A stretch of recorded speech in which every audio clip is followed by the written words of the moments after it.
What's going on, family? How y'all doing out there today? This is episode 28 of the Pharaohs Podcast. I'm your host, Solomon. I am joined by Mr. What's Good himself, Israel. What's good? And well, we waiting on the doctor to get in the building. He Waiting probably on got another surgery or situation he working on right now. Trying to heal the people is a busy job. dissecting the healing process. But yeah, family, we here on a Wednesday, right before Thanksgiving, so we gotta talk about that. I'm gonna go in on that a little bit. Um, so yeah, we doing things a little different today. But what's been going on with you, Israel? How your week been so far? Man, it's been a blur.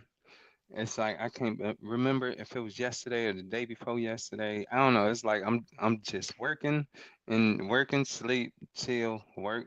But I got some free time because I'm not working both jobs.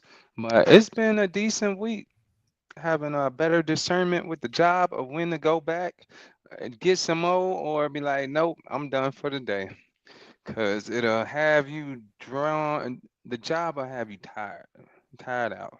You know, sometimes you try to go for the OT, and then it's like that OT go for you. But it's getting better. Got off work early today. Turkey Day tomorrow. And since my job don't have a soul, they want me back there Friday and Saturday. We'll see which days I go. But how your week been? It's been a little decent. I want to say very peaceful because I ain't really been messing with nobody. I've been to myself. I ain't been trying to do nothing extra. Hmm. Like I No just been extracurricular chilling. activities. No extracurricular, not this time. I I'm trying to this whole little peaceful thing. That's what I'm trying to do. Be Is that peaceful unto myself. And sometimes when you're doing that, you get things done. absolutely? Like I Get it did. done. Like I did. Like we got some things done. We are family. We are now on Spotify There we go. officially. We are now on Spotify. So we just gonna keep getting better and better. That's how I look at it. Just keep getting I'm better gonna and have to better. go follow it on follow it on Spotify. That's what I be using for all my music. Spotify. It's a good spot. Yeah. So I'm definitely excited about that. I have been participating in some of these like little viral challenges that's been going on social media, like the suspect challenge and um we listen but we don't judge challenge. Hmm. And Hmm. Hmm, hmm. I love the trolls sometimes. I love the trolls. Got to. Gotta do it. But I think some Do of it. them stuff, people just be exposing themselves. I think they just been ready to say some mean things about each other because we living in such a sensitive time in society. Hmm. So now people are kind of getting some things off their chest. But it's been very, like I said, I've been to myself this week, chill, working, and then just trying to be in solitude, get my prayers right, doing my things that I'm supposed to do on my own. Yeah, that actually reminds me that yesterday I actually wrote down my goals for the next 30 days, 3 months. And I want to say maybe 60 days. No, 30. Give me a second. I actually got it over here.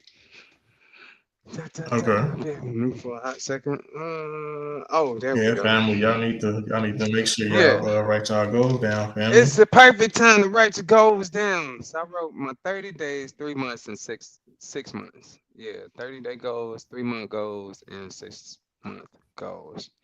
And I got like two different type, like the SMART goals. You ever heard of the SMART goals? Like they say, specific, measurable, achievable, relevant, and time bound. And then I got like PPF goals, which is like Mm-hmm. personal, professional, and financial. So put that all together, and boom. So yeah. How do you decide? How do you decide which goals you want to write down first? Do you have to like? Are you do you time yourself on Let's like see what you how I gonna do do. or? Yeah. Well, like I got. So this my little sheet. I put on the sheet, right? So front and back. But I start with Mm, the 30-day goals, and then sometimes I have it like my personal. Yeah, like with the PPF goals, it'd be personal, professional, and then financial, like in that order. Like what I want to do personally, professionally, and then financially. And so the finances always be at the end, the last part, and then somewhere in between the first two, like I think I'm on 3 month goals. Something simple as like work out 2 times a week minimum, you know, read 3 books, and have 2 therapy sessions. You know, they got BetterHelp. I think it's called mm, BetterHelp.com, where you can find a therapist, things of that nature. Get somebody to help yeah. with the stuff in your head, help get it out there. No judgment zone, but yeah, that's how I decide the personal Hey, what we I want to listen, do. but we don't judge. Yes, we listen, but we don't judge. You know, sometimes you need somebody who doesn't know nothing about you to hear your problems, and they can give you a different piece, a different outtake on it. So I did that yesterday. Well, that's what's up. Hey, do you? Yes. So I was gonna say we got a lot to talk about, family. I usually like to talk about the heavy stuff first, kind of some of the serious stuff first, before we get down to other things. So Yeah. let's start this off. Lay down the fat, man. Lay down the fat. Well, You got to chew on the fat. well, Ain't that what they say? Something like that. family, what? What'd you say? Talk about it. That's nothing. Oh, wait, no.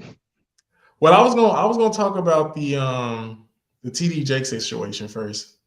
Yeah, let's go ahead, man. Dive up in it. All right, family. Well, yesterday, well, I'm sorry, not yesterday, At this point, Sunday. Sunday. Today's Wednesday. See, that's what I said. Sunday, Well, I'm TD like, Jakes yo, was up talking, family, and yeah, I mean, I'll be forgetting the days too. Everything be just, but he was up doing his sermon, and he had a episode, family. Oh, they're calling it officially a medical emergency. I guess they don't want to say it's a stroke, but I have the video here. I'm surprised it's still up. Let's take a look. Yeah, let's take a look at what happened during his sermon. Now, Lord, let the words of my mouth and the meditations of my heart be acceptable in thy sight. O Lord, my strength, my redeemer. Let them go in peace.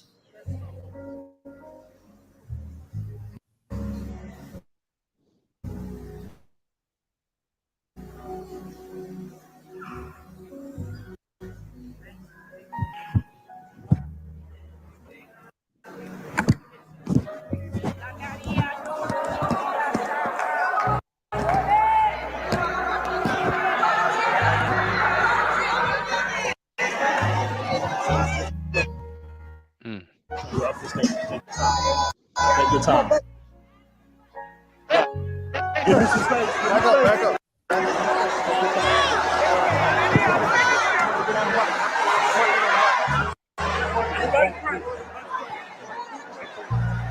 Everybody, begin to come on, stretch your hands this way. Oh, yeah. Yeah, that's heavy, man. That's heavy. Yeah. Now, some people believe that he might have been in the spirit at first, because that's what they looked like they was trying to say what was going on. But as you can see, he was like, I don't know, he checked out for a second.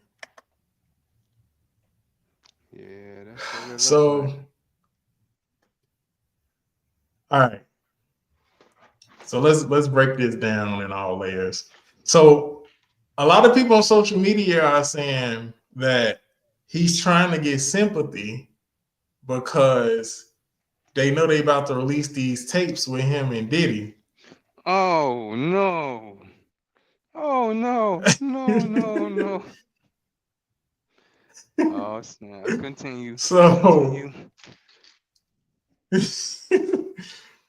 and they're saying like that's why he's doing this like at this time and that's why they're not calling it a stroke, they're calling it a medical emergency. I don't know. I'm not going to sit here and make it seem as though this is what was planned out by his crisis management team. I have no idea. All I can say is, man, we've heard people do this before. Like I know there's people who was up preaching and had like a mishap. So what's your thoughts on this, Israel? Man, you know, things like this, when things like this happen, they are a serious matter. But due to what you just said and what we do know, that was already a conspiracy theory of mine where I'm like, yo, maybe he was up there thinking about them tapes and then he started having a stroke. Because you know, he was thinking about the tapes while he was preaching? Uh-huh. Yeah, I'm sure if you go back to listen to his sermon, it has something, if you could put two and two together. He was probably thinking about the tapes or what's to come, and he had a stroke because he knows it would upset God's people. And we know he was at the Diddy party. We got a picture of him and Diddy. Like he probably had Diddy on the stage before. Or Diddy had him on the stage, but he has a good relationship with Diddy, and you can't tell me he wasn't at the party. Now, if he goes to his medical emergency, right, and he comes out looking different, he's clearly a clone, because we know what TD Jakes looks like. Okay, yeah, this is an unfortunate event, and it has a church in the way, and things like this do happen in churches where either the pastors deep in their feelings or they shout and they get into the spirit, and everybody's in disarray because they never seen they leader like this or something like that. But that could be a theory though. The tapes, man, the tapes, and he's probably in one of them. Some of them, a few of them. But hey. That's just my take. Only time will tell. Only time will tell. But it's crazy because I was thinking it, but you said it first. You said it first. And we didn't even have this conversation. I don't think we had this conversation of nothing of him at all. We hear. No. We hear you. It's really because social media has been like taking it to the next level of this conversation. Like TD Jakes, like when have TD Jakes ever had like this type of medical problem? I don't even think this is something that he actually like is really like in the written down of his medical history. I don't know. I'm not, I could be wrong, you know what I'm saying? But there was a lot of people online saying this is a sympathy ploy designed by his crisis team.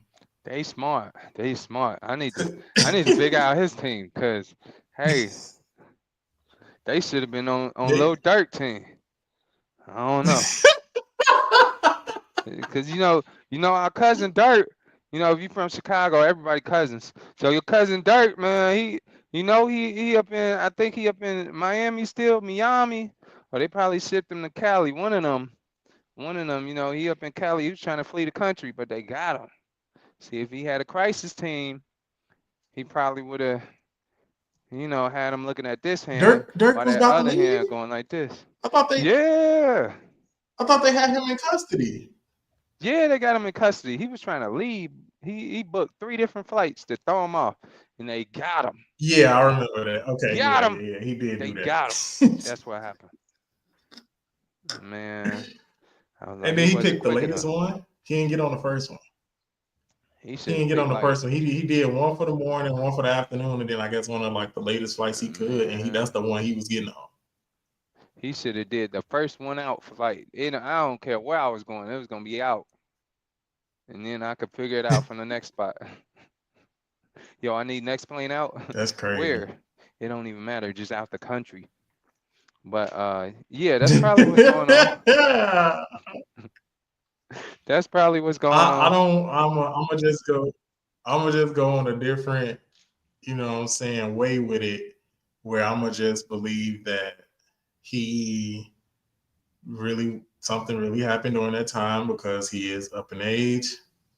How old is I don't know. Maybe he's stressed out. He's like 50 something, going in his 60s. 50, 26. man. 50 is like the new 40-year-old these days. Let me see. How old? Bear with me. I mean, but you can tell by the way he be sweating. Yeah, I know You he's can tell by the way he 67. be sweating. 67. Okay, so he's Yeah, 67. Yeah. So 67. some things happen, as we age. Man, it's crazy. I'm Some of these gonna presidents just and go on and stroke out or something. Oh snap! Israel, what? Man, cause why the president stay so old, boy? This gonna be out there, but they just presidents is too old, man. They somebody granddaddy. We need an unk. We need unk in the building. We need unk in the house. But Yeah, I mean, but remember what they did to Obama. Obama was in there. He had black hair. He got out of there. He had white hair. Oh yeah, it's a stressful His job. whole It's head a was stressful- white. Yeah, here we go. It's a stressful job, and it'll do that to you. Obama for you. Besides running the country, I also have Michelle and I have the kids, and I have to got the also be a dogs. father. Yeah, I got Yeah, that man's something else. yeah. So I hope, if like I say, if we going on what the internet is saying, hey, this crisis team, whew, I think they did a great plan, but I don't know if it executed well if everybody's talking about it. If everybody's assuming it's fake, you didn't do it. You didn't execute it well. You didn't execute it well. So he would have been better doing it somewhere not on the main stage or something. Where they're like, yo, it's been reported. So you necessarily don't have witnesses. It's just been reported. But what do you believe though? Like, are we shaming him as a culture because he was with Diddy? Probably so.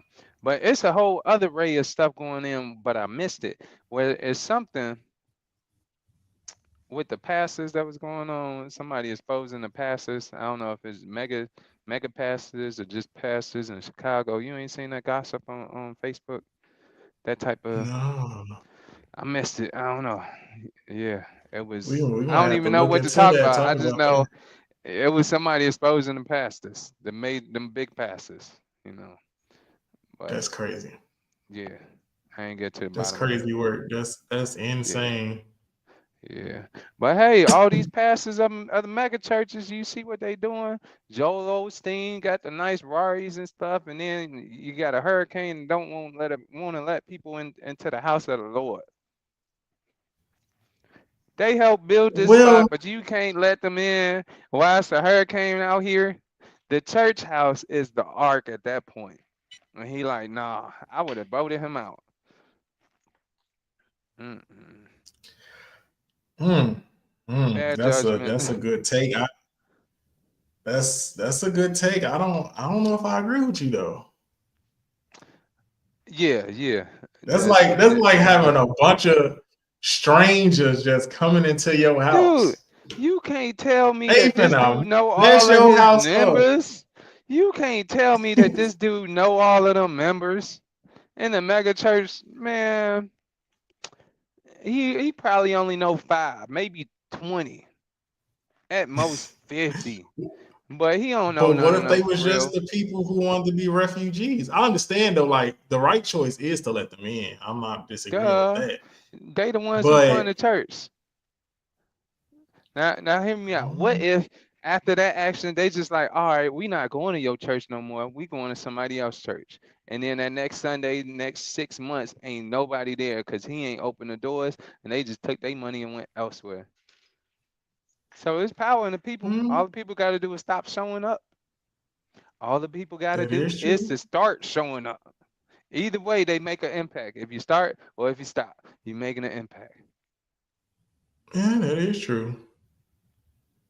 We speaking facts today. We speaking facts.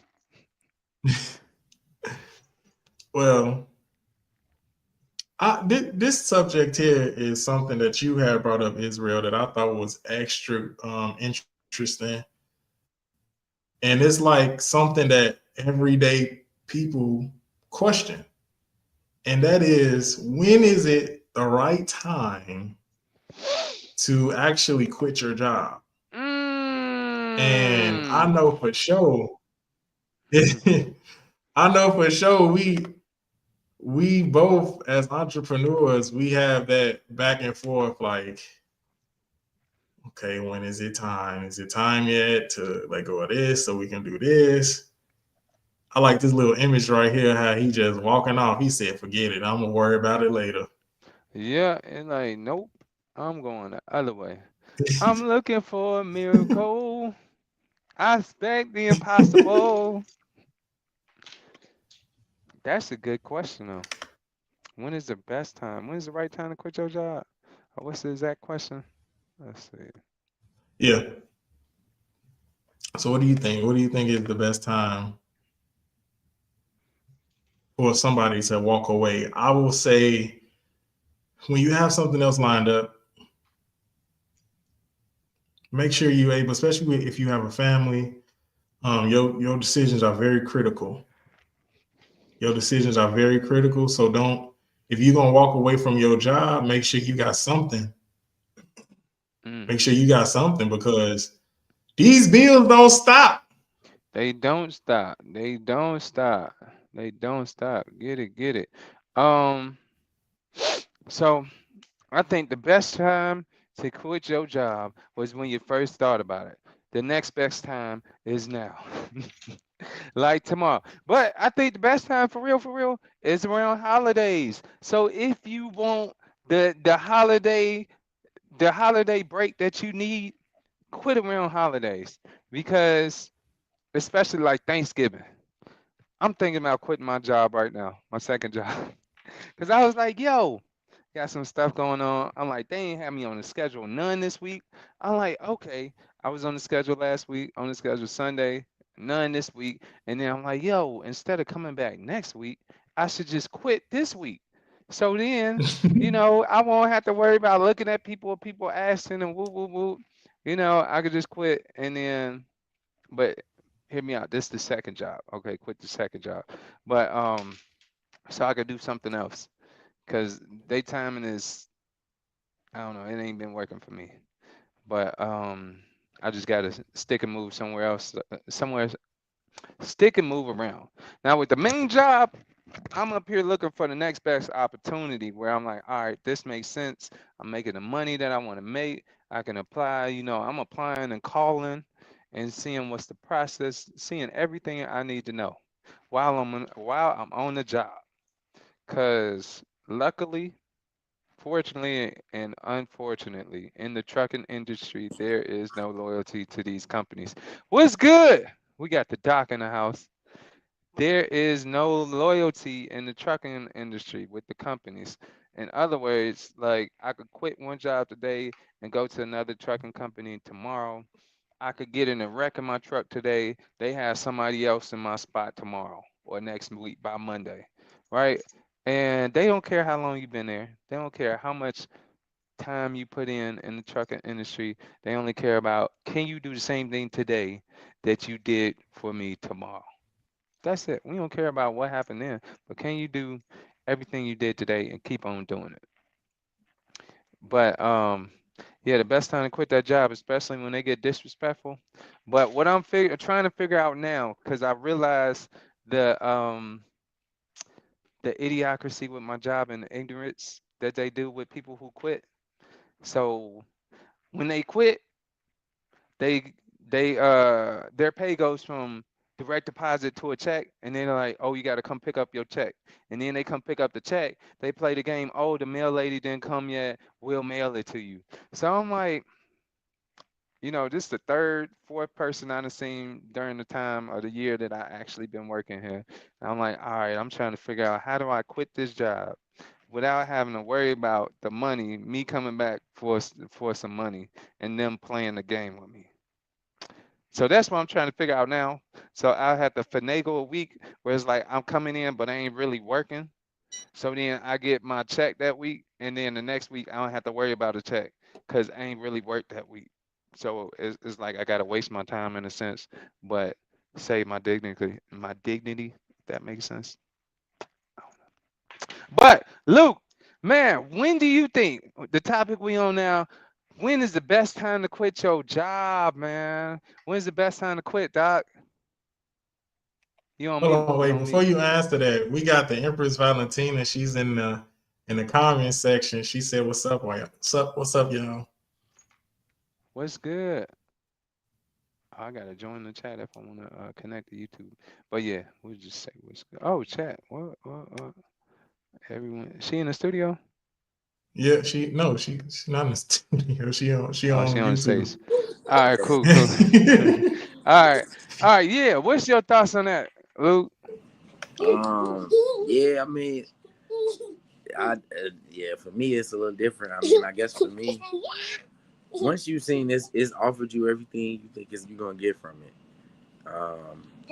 And I say that with a job or a business. Sometimes we'll hold on to things that hold on one second. How am I supposed to talk to the podcast people and talk to y'all at the same time? Okay, hold on. So sometimes, sometimes you'll end up being somewhere longer than what you need to because it'll become a system or a habit. And with jobs, you always got to remember there are a lot of fish in the sea. Like there are a lot of places where you can grow and develop. So once you feel like the place that you at, if there isn't any growth or if there isn't any opportunity that you see, I think it's time to go. Because other than that, you kind of just exist in there unless what you're doing is just your all-time passion, and you're fine with where you're at. Mm.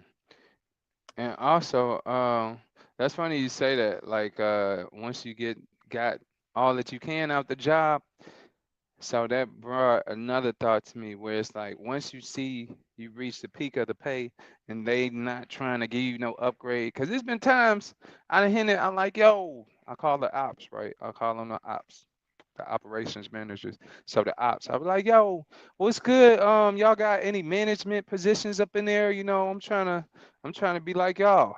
I'm trying to be like y'all. And then they spin me like, oh no, you got to talk to so and so or go apply online. I'm like, all right, I'm just checking to see if y'all already know. So that was a hint there. But once like yeah, you see you at the top pay or they ain't trying to give you no raise or nothing, you gotta go because they can't feed you the way you want to be fed at that point.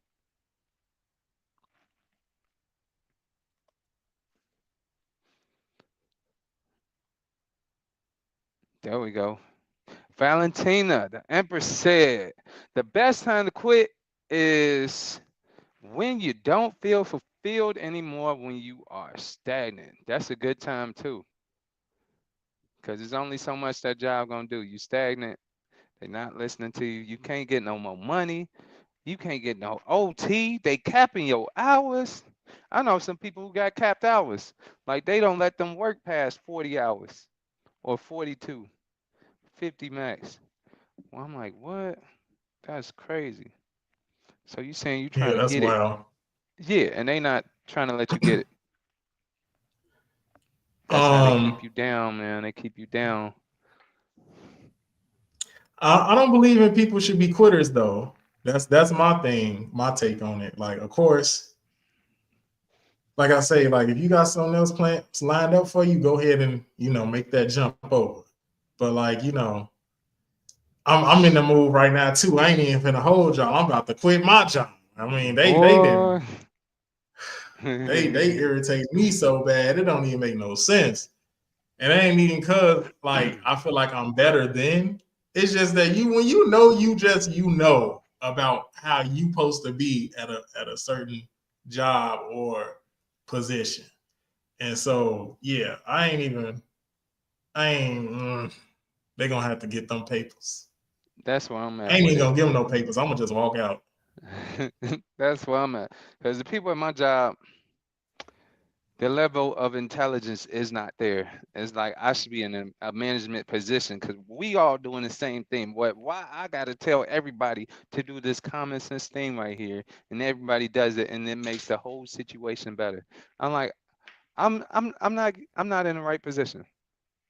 And then my second job, they was up there because I was explaining a situation I had, and they was like, "Yo, well, why don't you do this, that, to that instead?" And then it was like, "Man, I could have somebody else. You could quit today. I'll have somebody tomorrow." I'm like, "Yo, that's not bad. I'm glad we having this conversation because I don't feel about feeling. I don't feel bad about leaving a job now. So you let me know. So that's a good thing. They be wilding. Yeah, It's but truthful, but they be wilding. yeah, but that let you know, like we open me and my supervisor for the second job. He actually my club brother from my motorcycle club. So he got me in there, but I'm at the point now. I'm like, yo, I don't know, thinking about quitting so I could do something else. He told me like, yo, you quit. I have somebody else tomorrow.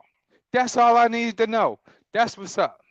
So I'll quit and I'll let you know when I'm going to quit. So it might be Friday, but Yeah, you but definitely sometime walk this week. off when people talk when they don't appreciate your value or what you bring to something. You definitely go where you appreciate it and not tolerate it. That's what I'm gonna say about Yeah. that. 'Cause that's crazy work right there. I wish somebody would tell me that. But it Oh, wasn't a disrespectful convo we was having, but it was just a realistic thing where he was like, he got so many applicants. It was because I didn't have, we was talking about some certification I needed for the job. And I was like, I thought it was optional, but I just didn't get it because I thought it was optional. And he's telling me about everybody who's applied that does have a certification. Like, I could have somebody in here tomorrow, but it wasn't a disrespectful conversation, but that did open my eye like, that's good. So I could quit and you be okay. That is great. So sometimes you got to quit for your growth. absolutely. Yeah. Um, Sometimes, yeah. Sometimes it's time to get out of there. I mean, again, like I always say, unless you're in a specific situation to where jobs are limited. I mean, making money is, it's a lot of ways as far as different companies you can go to. Some people end up getting so emotionally invested into a place because they've been there for so long, so they feel loyal to them. But Yeah. that relationship can become a Stockholm syndrome relationship when you're dealing with a job. A lot of people don't know that they worse than the boyfriend sometimes because they, you'll stay with your job, but you'll leave your boyfriend. You know, Man, that's and the crazy. job treating you worse than the boyfriend because at some point in time you have to remind yourself like, look, if it's not working with what you need in life, turn the key. And that ain't it ain't sometimes it ain't even just a job. It could be a little business or something you're working on. Some people been working on the same business for 30 years and ain't sold one product. They should have been Mm. turned the key on that business. Not saying you give up on what not saying you give up Oh on my what you want to God. do, but you need to be realistic with yourself and your time. That part. It's not a business if you ain't selling nothing. It's not a business if you're not trying to It's get a it to hobby at grow. that It's a point. hobby. And just call it a hobby, because then you won't put so much pressure on yourself. But if you're Right. going around telling people, I got a business, or I want to do this, I want to do nails, I want to do hair, and we ain't seeing no cars, we ain't seeing no advertisement, that's a hobby, baby. You just talking. You might as Right. well just turn the key on that and go do something else. Because if you really wanted to do it, you would do it. And something I had learned from somebody, like, you put energy into stuff you really want to do. There's no person who's usually doing stuff that they don't want to do. They do what they have to do, but most of the time we do what we want to do. And that shows within our action throughout our day-to-day life. So, I think that's the same way for that as well. Well, Luke, you had missed when we were talking about TD Wait a minute, we Jakes got a comment. and how, okay, go ahead. You see the comment she read? Or she wrote? Oh, when this is why when I'm done with the job, I send my resignation letter and never look back. Oh, see, you better than me. I don't even send regular. Let me tell you how I quit my job. Then we can continue. This was like 4 years ago. I was working with it was FedEx Ground. It was supposed to be a driving job, which it was, but I didn't know it was a driving packing. I got to drive. I'm the FedEx guy. They didn't say that. I just thought I was driving the truck.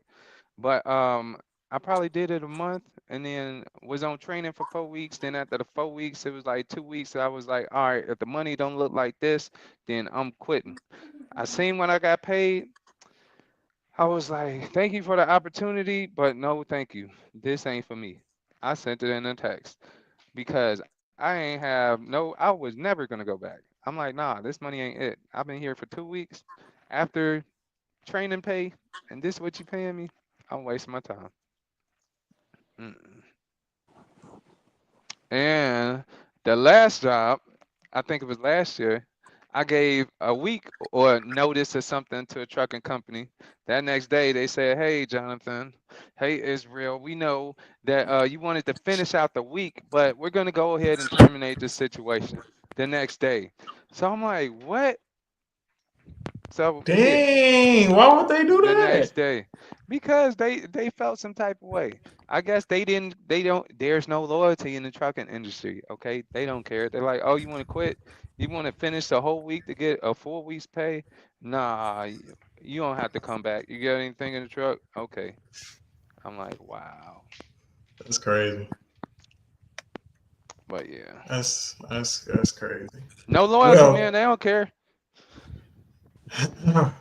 well, Luke, you had missed the when we were talking about TD Jakes and how he had a medical emergency in the middle of his sermon, where at the end of his sermon on Sunday, the internet is going crazy right now. They're basically saying that that his crisis management team is basically trying to get sympathy for him because he's involved with Diddy, and that when the Diddy tapes come out, he's going to be on a few. So they're trying to get ahead of the public's opinion or perception of him by having him have a medical emergency.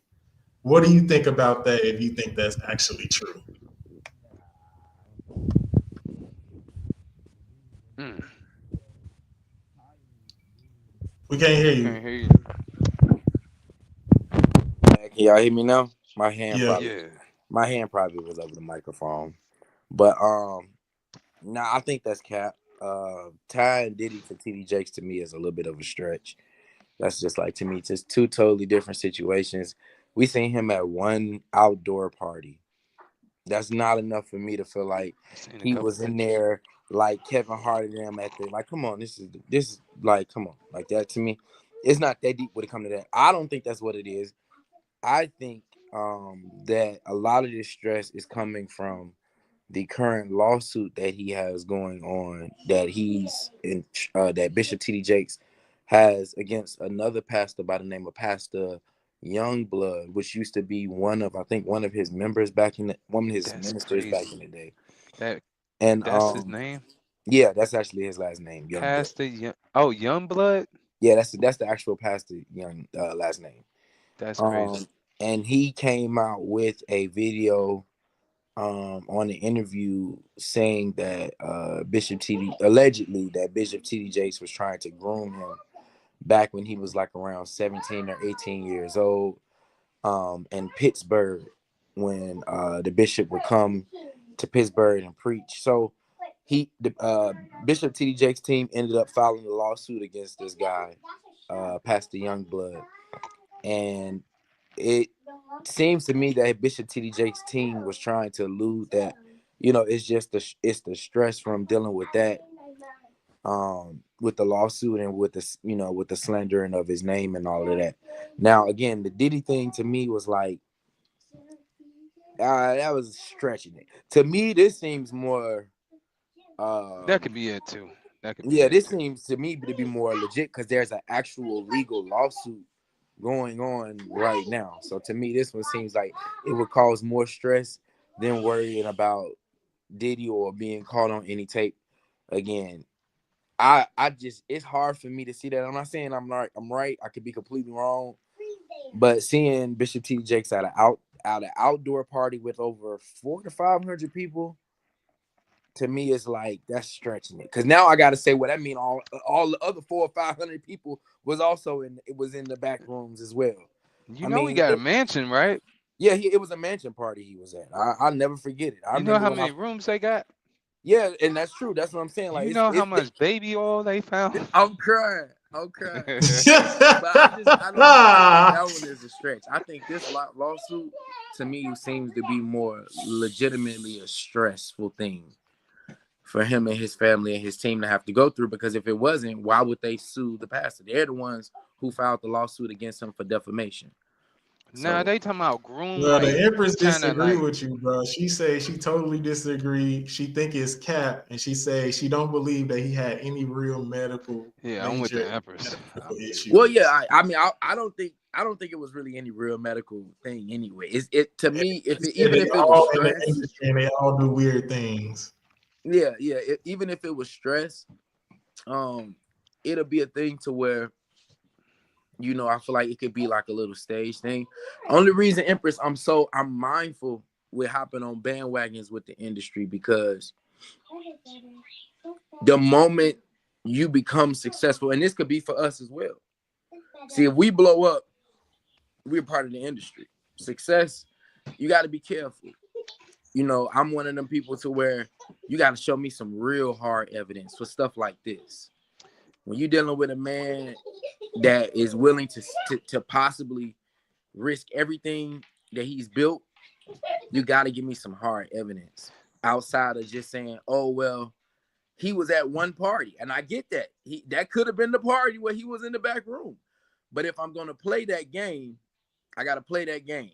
And if I play that game, you got to give me over 1,000 people. And now I got to look at all of these celebrities, because there's been many people that's been and that are in the industry, but they're not in the inner circle of what really goes on there. So it's like multiple different layers to it. I don't think they will let Bishop T.D. Jakes in that circle anyway. If anything, this case that he got going on right now seems like something more likely that he would do, because it will be in the control. Hold on, wait a minute. And if you look at the lawsuit of what the guy is saying is that he's making detailed situation of when Bishop T.D. Jakes years ago approached him trying to groom him. To me, this seems like something to really look more into, other than trying to figure out if he was at the Diddy's parties. So you mean groom him like sexually groom him, or groom him like trying to mold him into being a pastor or something? No. Like sexually groom him. Allegedly, the guy is saying that Bishop T.D. Jakes came on to him after a night out where him and his family had took Bishop T.D. Jakes out, and Bishop T.D. Jakes was allegedly staying at someone else's house. And this young pastor, at the time he was a young man, he's saying that he drove Bishop T.D. Jakes to that other person's house. Everything is normal, just kind of taking him through Pittsburgh as he was there visiting and preaching. And basically he tried to, make a pass at him and all of that. And I mean, The dude So he talked about it on the podcast interview. we're gonna have to post that podcast or post it in the chat. Yeah, maybe we can do a In part our two next week. Yeah, remote. in our personal one. But you can believe that, right? But you can't believe that he with that situation. You don't believe he wasn't at the Diddy party? Belief is not the problem. It is not the issue. That's not my. I'm more likely. You just explained the Let me tell situation, you and why. you don't believe he wasn't at the Diddy party. No, I never said he wasn't there. He's been to a Diddy party. I can show you a factual video of him at I've seen an outside the Diddy I've party. seen the video. I've seen the pictures. Right. So I'm sure he got exclusive ones too. I ain't seen them though. Possibly. But I'm just always careful to hop on the bandwagon. Allegedly. Yeah, But, bandwagon. She said, and the Empress say that the Jake's skeletons is coming out the closet. Oh yeah, what was that? It was something we looked at that it was Hold on, saying. fellas. I think it was Cat Williams saying that this year gonna show everybody everything. It's gonna show the truth. That's why I said I would Fellas. rather wait until because they're gonna release the court case document and we're gonna see everybody. So Luke, In the trail, you mean to tell me, Luke, you Oh, mean to tell me snap. this man saying this right here? Oh snap! Swallowed Oh! up. Have you ever been swallowed up? Have you gone through a time of swallowing where everything was overwhelming and you Come on now. He up here talking about have you ever been swallowed up? He ain't that's right there. He look a little weird, man. I agree 100%. I agree 100%. He looked weird, but that's what I was saying. When it comes to the specific Diddy case, this is going to be one of the biggest cases in hip hop to me in a long time. The name's gonna come out. Until I get a name, then I'm gonna hop on and I'm gonna say, okay, because now I got some proof. Now I got this. The reason I say the case that Bishop T.D. Jakes got going on now is more feasible because it's an actual lawsuit. It has his name on it. Everything else we talking about is we wonder who was there at the party. No, this is not an alleged lawsuit. This is a real lawsuit. No, I'm talking about. We said allegedly with the party part. Oh yeah, with the party part. With the industry statement you made of saying that if when we blow up, we would be in the industry, but that goes to the statement of what they say in the faith: be in the world, but not be of the world, but not in the world. So we, what is it? Be in the world and not of the world. I'm in it, but I'm not of it. You feel me? I'm in the industry, but I'm not of it because I'm not around those people. So I'm in the world, but I'm not of the world. I'm finna break your whole argument down, though, Israel. I'm finna show you. Is that the way? Is it the other way around? No. You said it right. Be in the world, but not of the world. Right, because we could be in the industry, but we could not be of it by not participate. Yes, it does. Because just because we in it, that don't mean we gotta be of it. That don't mean we gotta be at the parties. That don't mean we gotta be at the new Diddy house. I'm finna prove it to you. It don't matter. I'm finna prove it to you. Watch this. What they definitely gonna say. Hold on. I'm finna break Israel argument all the way down. Now, what do? We sit here. We had conversations with people, and we talk, and we learned about people through our platform. Now, when Tucker Carlson went and he interviewed Vladimir Putin, they put Tucker Carlson on the FBI most wanted list. They put Tucker Carlson on the watch list. I'm on the FBI most wanted list. He, as an interviewer, went and interviewed somebody that people don't like. Now, it was never true. That's why he never got arrested. He's not a terrorist. We know Tucker Carlson he's a talk show host. But you will become the target when you do things people don't like. Let's see. So at one point, Tucker Carlson became a national threat because he did an interview, and he's supposed to do interviews. He's like us. He's supposed to get the information, ask the hard questions. But sometimes in this world, when you don't do things that certain people like, whether you did something wrong or not, they will try to defame you and destroy you. Which is why I'm always careful. I'm careful because it could be true. But that's the reason why we gotta try. We gotta see. Bring up the facts. Let's sit down. Let's look at it. And if that man had anything to do with the Diddy case, I personally believe there's no way Bishop T.D. Jakes can hide from that case because the Diddy case is so big. And if he do got cameras and all that, that makes it better for people like us who are trying to get information because we're gonna be like, all right, we can really see what's going on. So that's my I don't want to watch his freak offs, man. Nah, this what happened. And the people who indicted him or whatever, who charging him, they trying to make sure they wasn't at none of these places. So they looking at the videos, hoping they ain't in none before they go deeper with everything. They be like, hey, yo, that could be true. Prosecutors could be heavy hitter lawyers. Prosecutors. Ain't no telling who we got on tape. Taking down the whole government. They're like, we can't do this because everybody's in it. Right. But do you see what I'm saying, though, Izra, about I get what you mean by being in the world but not of the world. That's why I had to use the Tucker Carlson example. Tucker Carlson is not a Russian. So he's not, he doesn't, but they literally try to defame his whole career because he interviewed someone who they didn't like. And that, to me, as a young man who's on podcast, who's talking to people, it shows you it's not so much always of you did something bad. You just may not have done what a certain group of people want you to do. So that's why I'm just always careful with it, because the only reason Tucker Carlson, I believe, was attacked is because his platform is so big. If he was a nobody, you really wouldn't think he cared. Anybody cared? Because he gets 20 or 30 views on YouTube, nobody would have cared. It's because his viewership is in the millions. So his influence made him a target. And in the industry will try to defame you if you have enough influence. That we do know to be true. Yeah. Yeah, that's true. Especially if they don't like what you talking about. Look at all our black leaders. They ain't like what they was talking about, so they said they was this, they was that, and they were the third. They had Malcolm X go against Elijah Muhammad, and they publicized it. It wasn't that they had the issue, is that the media outlet blew up the issue and made it a worldwide thing that Malcolm X is now having the issue with the Honorable Elijah Muhammad, which didn't do nothing but break up the whole movement in total. These people are wicked. They will find a real conflict and turn it into something bigger. So I don't know. We gonna see. When them Diddy files come out, we gonna have so much content from this. Oh, the Diddy files. It's gonna be amazing. Well, oh snap! Somebody who is kind of actually going a little bit away from a lot of the content is Denzel Washington.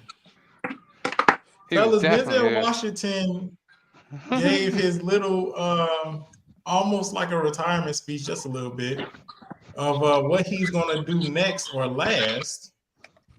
Oh yeah. And I just want to shed some light on this brother. Give him his flowers while we talking about it. While he talking about it, let's talk about it. You know what I'm saying? So here's just a little clip of him basically promoting Gladiator 2, which is out right now. And listen to what he had to say. No, for me, it's about the filmmaker, especially at this point in my career. I'm only interested in working with the best. I don't know how many more films I'm going to make. It's probably not that many. I want to do things I haven't done. I played Othello at 22. I'm about to play Othello at 70. After that, I'm playing Hannibal. After that, I've been talking with Steve McQueen about a film. After that, Ryan Coogler is writing a part for me in the next Black Panther. After that, I'm going to do the film Othello. After that, I'm going to do King Lear. After that, I'm going to retire. No. And after that, he gonna retire.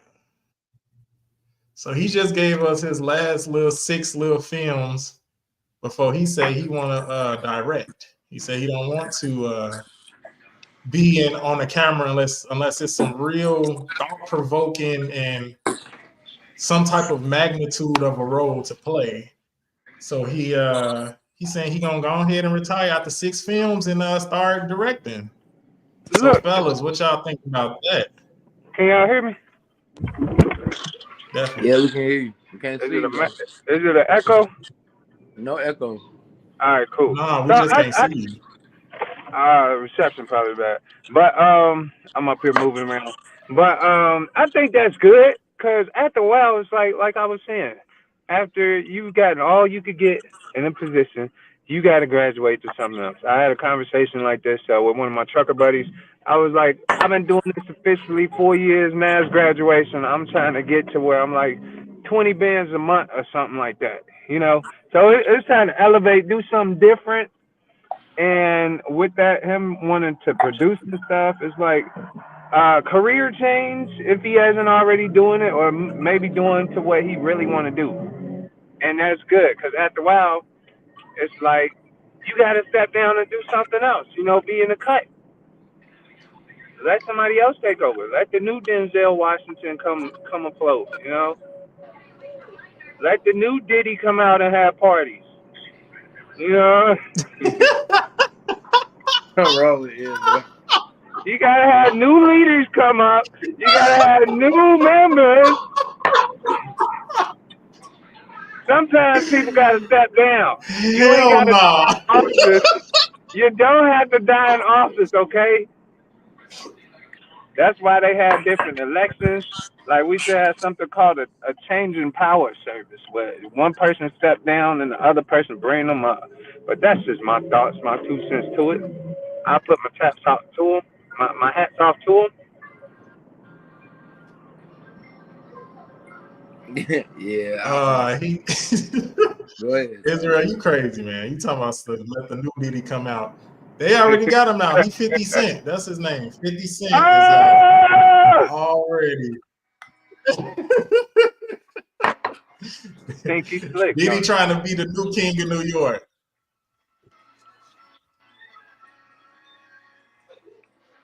What's y'all thoughts on it?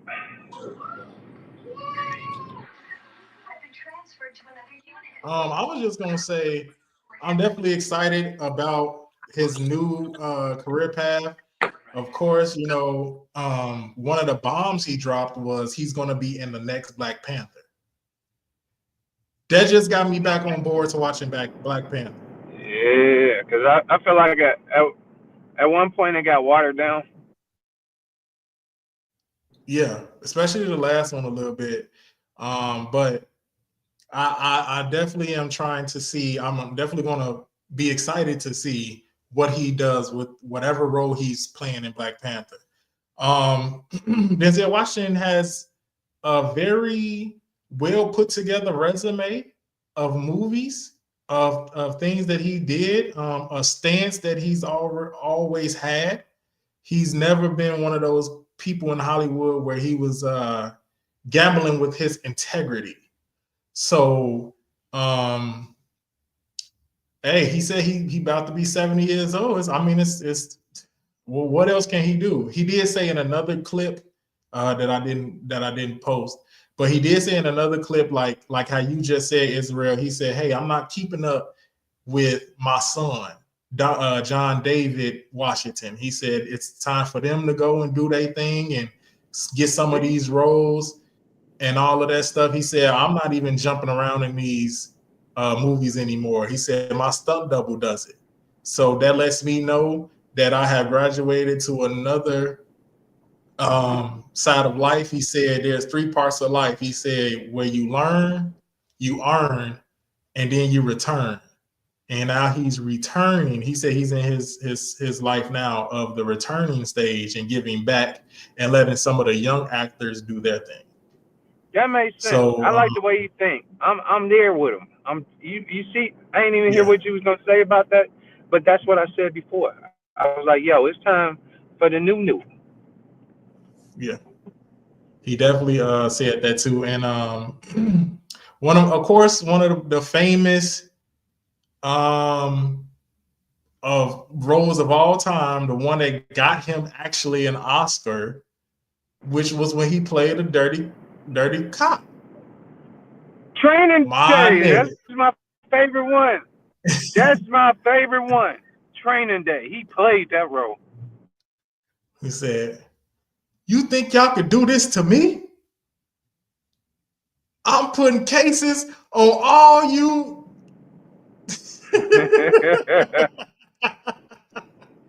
Y'all gonna be playing basketball in People Pelican ain't got Bay. on me. Oh, snap. So what do you think about that was my the favorite. comments? What do you think about the comments from Denzel Washington and where he said he's at in his career?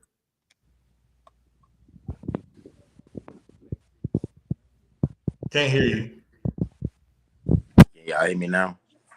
Yeah.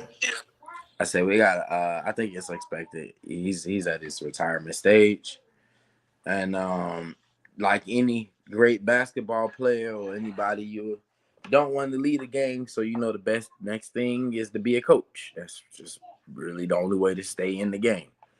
When you're not able to really keep being a player.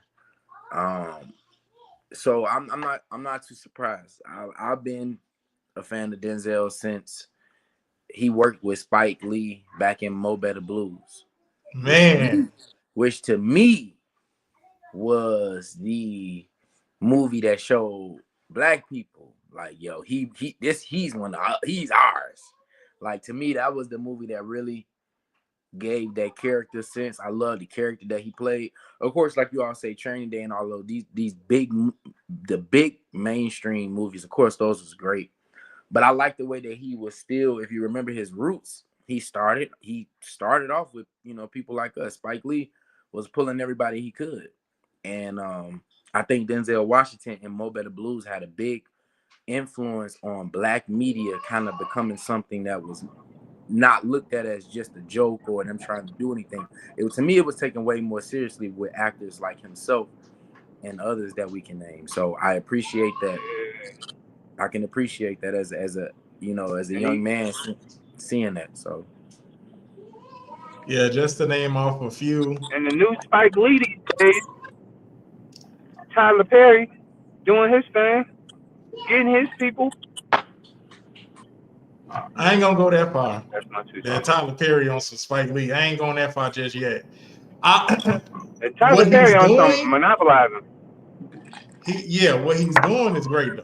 He's building all these studios so that he can shoot his own stuff and employ his own people. That's terrific. But we're not gonna say he on Spike Lee level yet because he ain't made no movies like that. All He's his made movies shows. is comedy. Most of matter. his movies is comedy. That's his niche. That's his genre. You stay within your parameters. Diary of a Mad Black Don't be Woman looking wasn't at no me crazy. What was Diary of a it? Mad Black Woman was not a comedy, Solomon. It was definitely hilarious. It was some areas. Anytime you got Madea in it, yeah, you're gonna have some funny areas, but that was mainly, wasn't that like a drama? Yeah, It was, I but think he do drama I like want to name a few Denzel Washington movies just to think about some of his dramatic chops. These are some real good movies that we might have forgot about. Fences with Viola Davis was a great film. Yeah, that was good. That was good. Come on now, you already know that we got to talk about the Book of Eli. He got Flight. Oh man, the Book of Eli was great. Hold on, wait, he went from the Book of Eli saving people, but don't forget about before that he was an American gangster. Oh snap! You just name it. Yeah, this movie hit after hit. He after got some hit, stuff, yeah. After hit. Hold on, wait a minute. What about Antoine Fisher?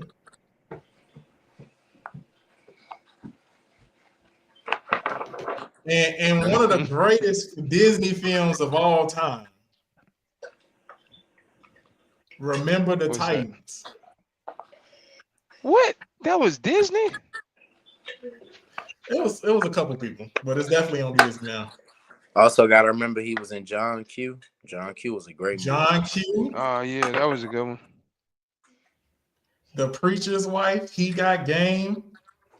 Yeah. He got his resume, and last but not least, what you just brought up, Luke, Malcolm X.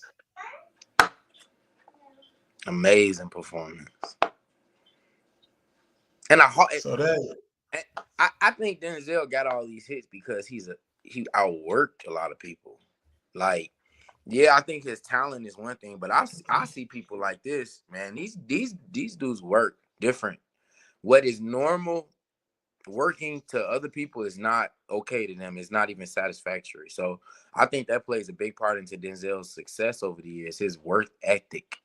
You got to think about it as an actor. They're always memorizing lines. They always having to dive into different characteristics. But to me, no matter what industry you're in, the one who works the hardest, works the longest, keep hitting the nail, and don't give up is going to be the one that you're going to really see in the star realm. So, because everybody trying to get there. But let's be honest, I don't think everybody was doing what Denzel was doing, especially at the early stages of his career. He was treating these early movies like they were like Black Panther. But it's that, and you can see it in the movie. You know, you can see he's like really invested. He ain't come to play. He ain't come to play. Black excellence in anything and everything that you do. I think that plays a big part into why his career has been so amazing over the years. for sure, Denzel Washington is awesome. All right, fellas, let's go and get into the main topic. And tomorrow is Thanksgiving in America. I don't even have a question for real. I mean, I guess we can get into our favorite Thanksgiving holidays, but I mean, our Thanksgiving memories. But I don't care because back then we didn't know any better, and we was up here celebrating stuff that we shouldn't have been celebrating. Man, that's a whole conversation in itself. Celebrating stuff we should be celebrating still. So I'm gonna ease into it for our viewers because I don't want to scare them away just yet. So I guess we did. Let's talk about real quick, Israel. Like, you know, what is Thanksgiving supposed to be to us, to I guess the American people? I guess the good side of what Thanksgiving is. Man, I don't even know what's the right answer to that. What is supposed to be us in general? Well, at this point, just in general. Like, what are like because when I'm finna put on my Dr. Umar hat in a minute, you know what I'm saying? I'm finna be like, you know, ain't no white people supposed to be on this street. No, let me stop. Go ahead, y'all. Snap. Hold up. Let me put this down so I could get in on this conversation real quick. I gotta put some stuff down and get up in my other chair. This ain't even my chair. All right. So at these days and times, let's see. Take my hat off in a second. I feel like now it's like a time to gather, be with the family, eat, chill, and be merry. An excuse to be off work and to get together. You know, get together, eat and chill, have a good time. You see your cousins, you see your family, your aunties, your uncles. You see everybody who's still alive and who ain't died yet. That's what this time is for.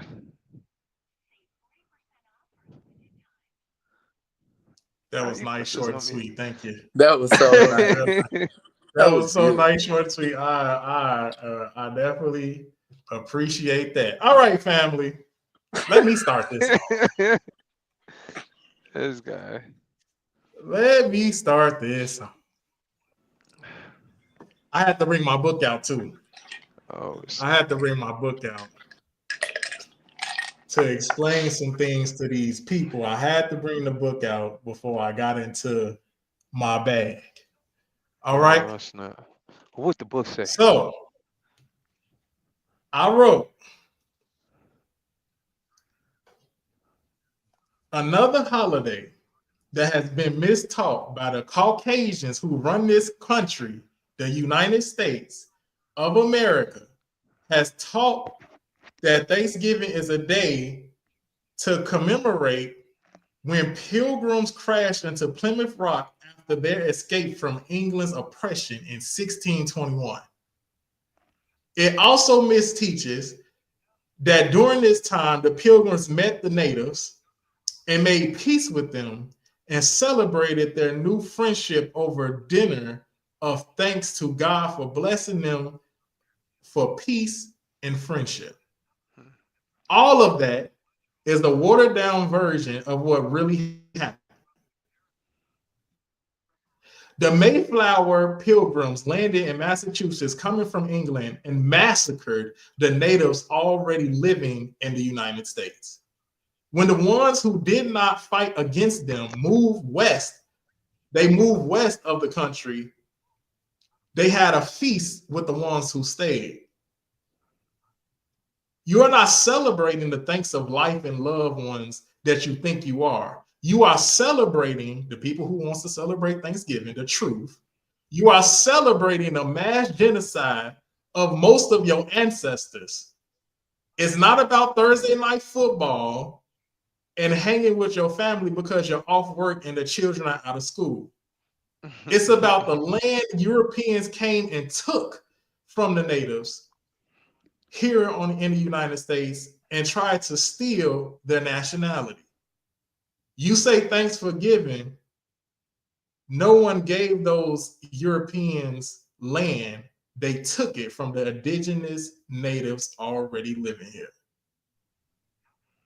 I could keep going, but I'm gonna stop right there. All right, I got a rebuttal to that. Can't we change Go the ahead. narrative to things? This how people be all day now. When we celebrate the stuff we ain't supposed to be celebrating no more. But can't you change the narrative? We know the history. If we know, they should know. But can't you change it to what I said it is now for us? No, because that's what they always keep doing.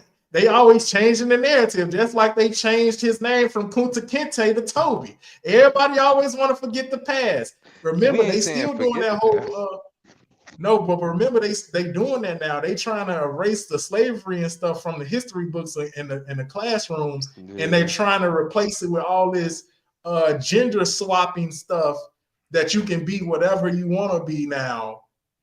They trying to put that in our in I'm gonna the be a school system pterodactyl. instead of the real history of things. Yeah, that's messing up stuff. But so what should we do? What's your best advice for us to do in times like these? You know what I'm about. I'm all about creation. I will create a whole nother holiday.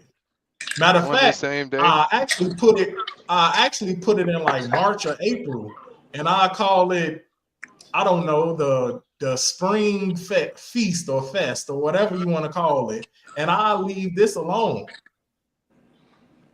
Like, I'm tired of them trying to change. Like, I get what you saying, Israel. Okay, that happened. That's the origin of something, and now we can change it to something else. But how many times we gonna let these Caucasians do this? All these white people, yes, these YT people. I don't care after this. Listen, you know I'm gonna go hard on this podcast about this stuff. We How go many times we hard. gonna let them create the narrative of their story? They talking about history, and that's really is his story. They gonna now they telling you when to change what happened when it came to Thanksgiving after everybody woke up in 2016 and they started going hard about Thanksgiving. Now all of a sudden, let's change let's just go forward and move on and change the whole narrative of Thanksgiving now. I'm not changing the Well, narrative it because can't you just be said that. so. It gotta be all of them then. Same thing for Christmas. Same thing for Halloween. But they still celebrate it with the kids, saying, "Oh, it's for the kids. Let them have fun." Right? I remember we used to have whole classes about Halloween, that whole holiday. They don't do that now. Oh man, that's a whole nother conversation.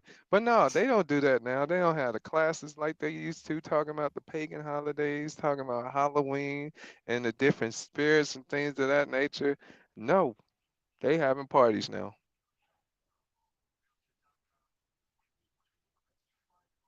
Got churches having parties, Halloween parties, or whatever you want to call it. Fun festival. I was at one of the mega church. They call it the Fun Festival. The Fun Festival. I was working at armed security, but I'm like, yo, this church, this is clearly a Halloween thing, but they just renamed it a Fun Festival. But they don't be having the classes and stuff like they used to. Like our way of life used to have classes. Was good. Things of that nature. Always good. Yeah, give me a second. I ain't talking about these Halloween, these hallelujah parties and stuff like that. Like, get out of here with that. If you still trying to scare people, it's a Halloween party. Stop trying to change a couple words and you still doing the act. Y'all ain't that. What's the word I'm looking for? I don't want to say smart, not smart. That people are definitely smart, but yeah, all these semantics of words and stuff. Y'all don't study words. Y'all not linguistics. Y'all don't know what logos mean. But that's my take. Go ahead, Luke. Do your thing. Yeah, so I guess y'all done went all over. I guess we'll go back to the Thanksgiving. I mean, me being someone, my family on my mother's side comes from the Yamasee tribe. Full-blooded Yamasees. My great-grandmother, full-blooded Native American. And I've always got stories about everything different because of that. When it came to the holiday from my mother's side, my grandmother telling me stories about how she grew up and how they would handle it. You know, for some places, it's not as jolly as you would think in America, especially for like a lot of different reservations that are still owned by a lot of the native tribes. It's not really like the funnest time for them because they have to remember a lot of death that transpired with this, what they would call a holiday. But what makes me kind of grow up about the situation is territory. And I guess this is where like Umar would get upset with me, but I would still say to Umar, where is the damn school at? I mean, territory rules everything.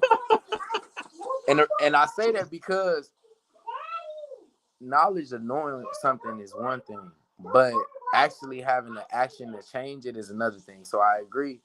There have been some people in some communities that have completely like just shifted away from it and created their own thing. And being in America at this point, why not? You know, it's not like it's illegal. It's not like you can't do it. You just choose not to do it. So I get the narrative of everybody's off, the children's out of school. But just like for us, you know, like in our way of life, like I'm not big on like the holidays. It just so happened that in our way of life as a Coptic man, a lot of the influential people who have helped get us to where we are now, for me, their birthdays are around these holidays. So I'm seeing myself shifting. My grandfather just turned 84 years old. That's gonna be my celebration. Happy birthday to the You know what bishop. I'm saying? Like, I see in the future that's what we're gonna end up making this whole Thanksgiving about or something like that. Because at the end of the day, it's like I'd rather have the truth of people I can prove. It's the same thing with like, you know, the Christmas and all that stuff. It's like I just can't get with it. Not like that, because I just know better. I'm never gonna shun anybody for what they do. That's what you do. But when you know better, for me, when I know better, I'm gonna try my best to do better. I'm always enjoy family though. Always enjoy family, like, because we're not gonna be able to change the fact that everybody's out of work. We ain't gonna be able to change the fact that everybody's out of work or that all the children are out of school. So I say capitalize on that, but in reality, you can call this the holiday with whatever you want. Your family can make a holiday. There are some families got their own holidays for special events that's happening in their family.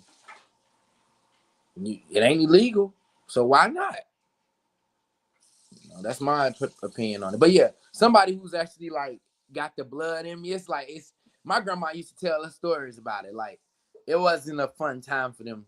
It's a fun time for America because America was able to capitalize off of a very wealthy land from a group of people that didn't have the same type of mindset of capitalism as they did. And that's the only thing I really see. I mean, yeah, they were dirty, but anything coming from England or dealing with that whole monarchy and the way they ran things, it's gonna be treacherous. They were the Absolutely. chokeholds of the world. They were the new Mongols of the world. So they came across upon America, where there are people with their mindset to other people is not so. It's not in the capitalistic type of state. It's not even a fair game. Now, I don't think the same thing will happen if they came across these same group of people with the knowledge that they've gained over the years. I don't think it'll be the same way. They wasn't thinking about royalties and all these things. They weren't thinking about that when they were giving land to the Europeans. They were literally just giving them land. They didn't really, hey, it's the land. They wasn't thinking about the different things down the line that Europeans knew were going to play a beneficiary part into it. So there was a lot of dirtiness to it that the natives had to come across. Anybody that was already here, whether that's the natives, you dealing with the African natives, or you dealing with the Asiatic natives who ended up breeding with the original African natives, which would have came from the Olmecs. When the Asiatic people had came over, they came here. They came here before Columbus and them got here. The Asians had already understood America by then.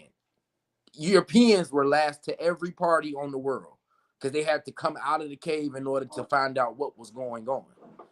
So, they came in and they did what they did. So I ain't too big on blowing up their holidays. I just say, like y'all say, man, just at this point, create your own. Find something significant in your family. If you have an issue with it, if you ain't got an issue with it, it is what it is. But if you got an issue with it, don't just have an issue with it and then be like, oh, ain't nothing I can do. No, it's a lot you can do. You can start off with your own household, create your own holiday, and that's what y'all do. And you start something off. It might end up being something bigger on generational wise down the line. You never know. Just like how they did with Juneteenth. We took our power back from the 4th of July once we woke up to the actual history or something. And then we decided to create a brand new holiday that now is recognized all across America with the whole Juneteenth celebration. We gotta figure It's out just that simple. but we gotta make ours for the nation. So it's like, well, we already do, but more prevalent within the Hold on, nation. we do, but we don't treat it like a holiday. That part, That which don't we do. should. Like, I mean, baptism, yeah, it's a whole process. The night before, the day of, and after. But we should treat it more like a holiday. But the way you treat it is the way you treat it as a holiday. Yeah, because I can think of even for us, like, I mean, like I said, y'all, for me, ain't really no such thing as Christmas. It's Prophet Peter month. You feel me? I'm Facts. sorry. Like, I don't even be thinking like that now. Like, I got a whole man that then built all this stuff. You really think I'm thinking about some imaginary figure you made? I could prove he lived here. I could prove Prophet Peter existed and actually did things for people outside of trying to jump down some dang on chimney. Like, come on. That's where I'm like, we've been blessed with actual things that has happened that's benefited us as people. Yeah, why not? So I don't even think nothing about it. If I'm getting gifts and stuff like that, I'm merry and jolly for the king. You feel me? It's his month. That's how I look at it. I don't know. Maybe that's a me thing, but That's a good way to look at it. I agree with you. Like, and don't get me wrong. Like, I don't mind people doing the charity work because that's what we need. People passing out food to the needy or the homeless or the less fortunate. That is a-okay because we're supposed to look after each other while we're down here on this floating rock. Okay. And me and Luke got some difference of opinions of how we think that our earth is shaped. We got something in store for y'all later on. Oh, snap. We got a debate. You gonna be the moderator, Israel. yeah, Y'all y'all. think Because we Solomon falling don't off or want we this work. circling? Solomon don't want this work, y'all. I'm going to go on say it now. He don't want this work. Yeah, we'll wait. I'll be the moderator. All right, fellas. Well, y'all know it's my favorite time of the show. It's Ask the Pharaohs. It's Ask the Pharaohs time. And we got a question from who been hanging with us all show long, the Empress Valentina. And her question is, why do you guys think it's so easy for people to be brainwashed by celebrating these holidays that are disrespectful to our ancestors?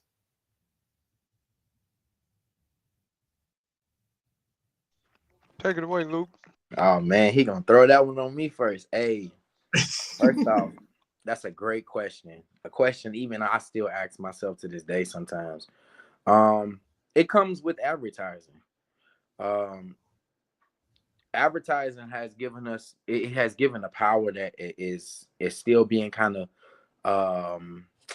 experimented when it comes to Black people, because our way of capitalism is different. We understood the game, but we were not into the manipulation side of it. We were into making things that were just so good and so great that we didn't really have to manipulate people into celebrating them or buying them or being a part of them.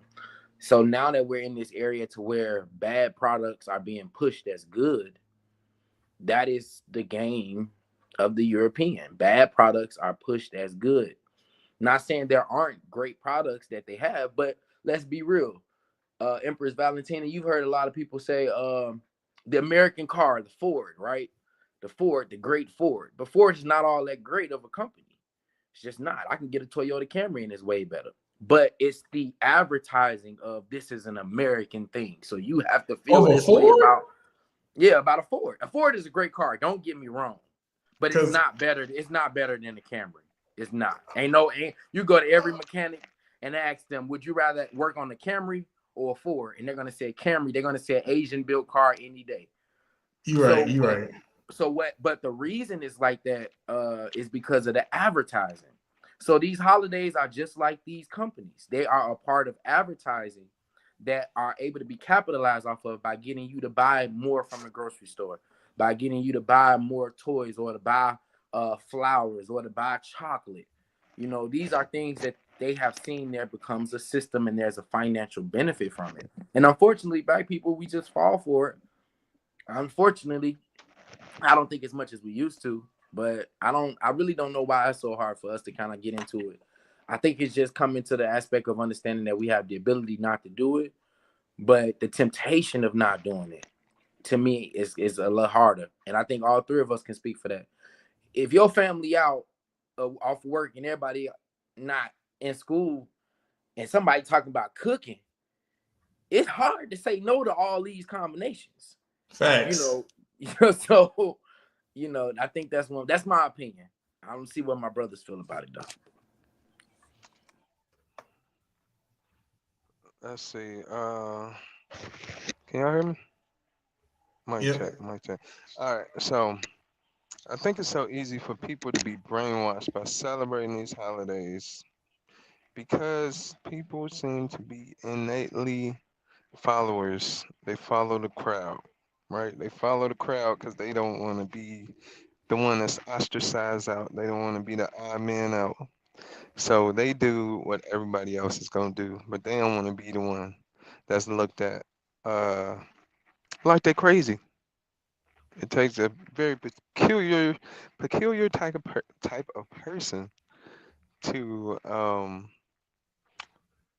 not be brainwashed, because they see it. They're like, come on guys, you guys don't see this, but everybody's following what everybody else is doing, but you don't see it. I mean, you see it because the scales ain't over your eyes, but they over everybody else's eyes.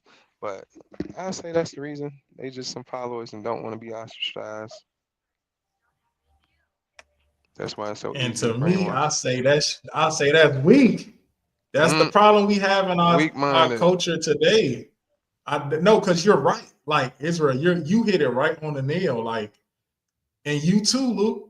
First of all, everybody's off work and somebody's cooking. Everybody wants a home cooked meal. Yes, sir. Everybody wants a home cooked meal. And then to your point, Israel, people are scared to stand out and be different. People are literally falling. I remember when I was going hard about the holidays back in 2017 on social media. And one of the honor guards had said, well, what I'm going to do with the kids, I celebrate Christmas for the children. And I'm like, well, can't you pick another day to do that? Right. They literally put stuff on sale at the exact time that you're going to go Christmas shopping. Like, they want you to be a consumer. How are you trying to fight for your financial freedom if you're just always worried about the next gift you're going to give somebody? Right. You be broke. And don't forget You're a rent in 2 weeks single after parent. that. A week after that. You a single parent and you worried about, I just want my baby to have a good Christmas. Who putting that pressure on you? Right. You should want your baby to have a good The year. kids? What about a good The birthday or children summer? learn what you teach them. All right. The That children part. learn what you teach them. So are you telling me your babies are putting the pressure on you to buy them toys that they're going to grow out of in a few years? No, toys that they're gonna break by next week. What you most talking about years? Man, get them some responsibility. Get a dog.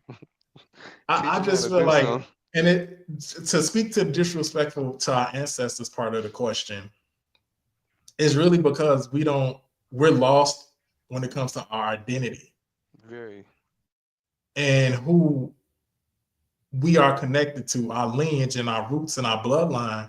If we knew how Luke, you just talking about the stories you got were different from everybody else's stories because of the roots, because of the grandmother and the grandfather and the parents, the lineage, your bloodline is telling you, hey, this is actually why we do such and such. And it's disrespectful because people don't have their identity like they used to. Right. I would soak the knowledge out of the bishop all I could. If I was in the household, if I was the grandson, nephew, whatever, because I ain't had grandfather since it's been a decade, at least 10 years. So if I was this old and I still had them around, I'd be asking them all type of questions. We'd have different conversations and things of that nature. But yeah, I ain't have granddads since I was like, what was it, college, high school. I think they passed, yeah, right around early college or high school. So about 10 years. Yeah, so that's my take on that. We got another question, fellas. She gave us another one.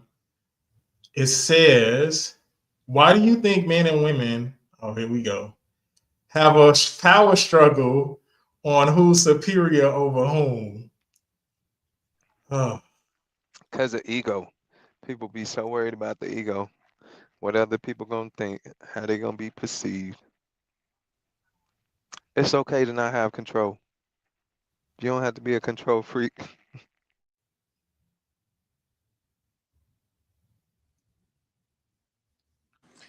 I'll say it like this. Hard times create strong men. Can't hear you. Create fun times. Can't hear you. Hard times create strong men. And then strong men creates good times.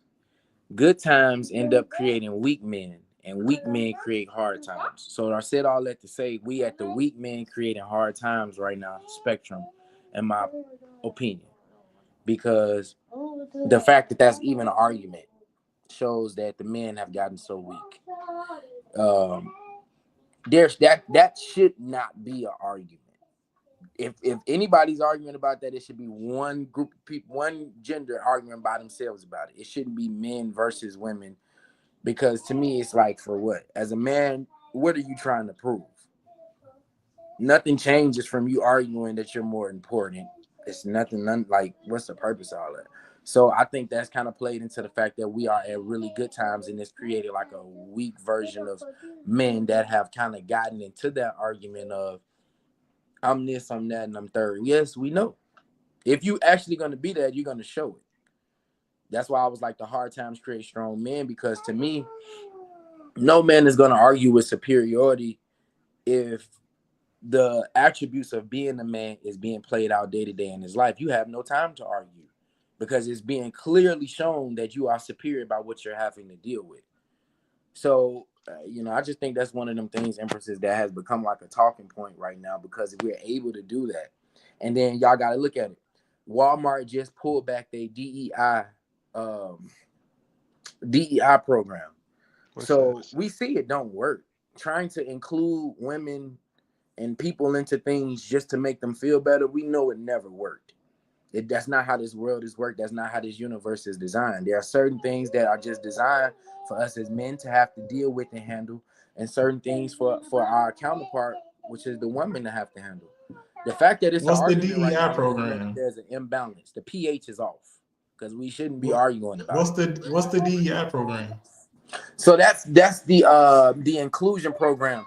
That's where companies were hiring people based off of if they're a woman, if they're black, if they have to have a certain amount of black people. Walmart, like affirmative action. Yeah. Walmart just pulled that back because it's the dumbest thing you can ever create. I don't want nobody performing surgery on me because they black. I don't care nothing about that, bro. You could be black and been the worst person in the class, bro. I want the top person in the class. You know what I'm saying? If I'm in the plane and you coming to me and you say, well, I'm gonna fly this plane good because I'm a woman. What? That ain't got nothing to do with it. What's your scores? How long you been flying planes? What's your experience? It has nothing to do with it. And that's why I say, Empress, I think these arguments have came because we start focusing on stupid stuff like that. When in reality, it doesn't matter if you're a woman or a man. Are you qualified for that superior position? That's the real question to me. I don't know. I'm gonna see how my brothers feel.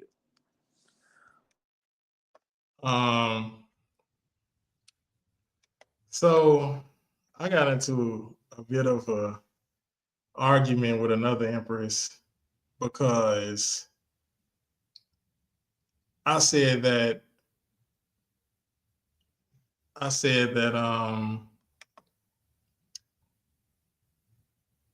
men and women are not equal. Let me break that down. I already made everybody mad about Thanksgiving, so let me just break this one down. Empress says she totally agree with you, Luke.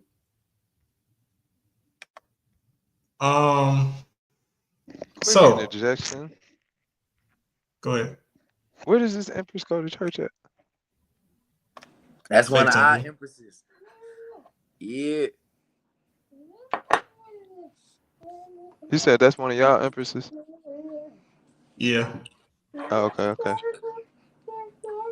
But the one I got to an argument with, she go to a whole nother temple. So she believed that it's disrespectful to say that men and women are not equal. And the way she kind of put it is like, we supposed to walk side by side and I'm supposed to be a helpmate and things of that nature. I totally agree. I didn't say that you weren't going to be a helpmate or a person to walk by a man's side because I don't believe that men and women are not equal. When I say that, I'm saying it as in we have two totally different responsibilities on this earth. Okay? Men cannot give birth, no matter how they're trying to do it now in today's time. You have to have a womb to give birth. Now we talk about naturally. We want to go spiritual side, we can do that too. But I'm strictly sticking to our roles in society.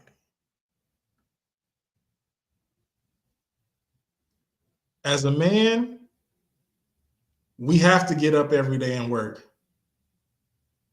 We got bills to pay. We got to have food on the table for the family. We must have a roof over our heads.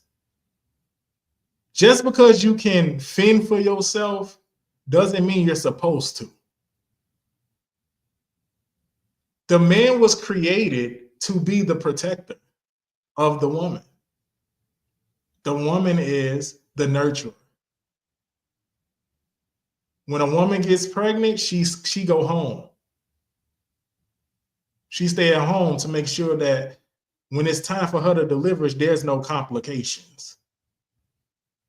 That's how it's supposed to be. But we're living in a society now that they're making the women do every single thing that a man is doing. And it has now thrown off the balance of this country. Because when you go to Africa, those women are happy naked, out there doing their gardening thing. They doing what they supposed to do when it comes to the tribes. But over here in Western world of America, they're making the women fend for themselves. If you want more of an opportunity, they say that, well, if you need assistance, they want the man to be out of the way to help you. So what is that? What does that say? That say that the man is responsible for the trajectory of his family. They didn't say that's the woman's job. Now she's the first teacher. Right. But nobody said that when it's time to get up and hustle, that woman, you're supposed to do that by yourself. So no, men and women are not equal, because as men, we have, if you're not one of those lazy men, if you're not a man that's untrained, if you're not a man that is having some issues where he can't get up like how he's supposed to, most men with an ambition, goals, and drive, they're gonna make it happen. And they're supposed to. And we feel accomplished when we succeed. We have two different roles to play on this earth to balance us out.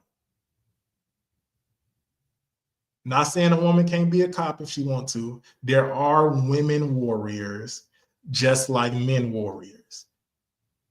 That's an energy and a spirit. So I'm not gonna say that a woman can't do something.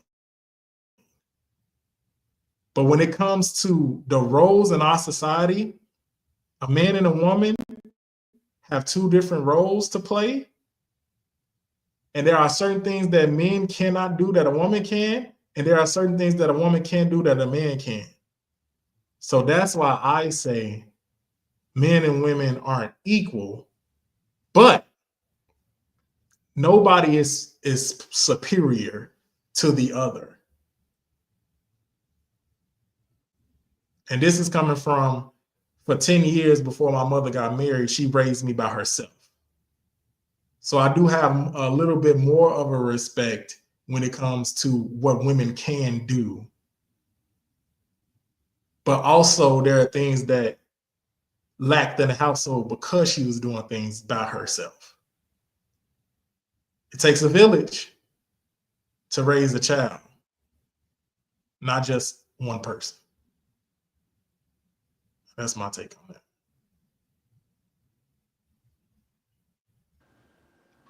Yeah, and before Israel go in there, I just wanted to say too, if y'all think about it, Solomon said when he said they, I really do think it was an orchestrated plan to get a lot of the women to be a little bit more masculine over the years, because again, we're in a capitalistic society.